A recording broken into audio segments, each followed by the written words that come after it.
Urethral pathology includes clinically significant disorders, such as infectious processes like urethritis and traumatic situations that affect the continuity of the urinary tract.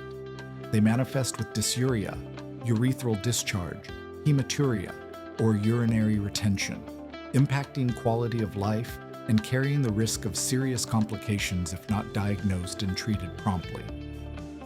Specialization in this field allows for a comprehensive approach to these pathologies, from identifying risk factors and clinical findings to the use of diagnostic tests such as urinalysis, exudate smear, ultrasound, or retrograde urethrography in trauma cases. Mastery of etiological agents such as Neisseria gonorrhoeae and Chlamydia trachomatis, and the ability to differentiate partial or complete urethral injuries are essential skills for safe and effective management. Training in urethral pathology constitutes an academic and scientific cornerstone, granting professionals the ability to apply treatments ranging from combined antibiotic therapy to surgical repair in severe cases.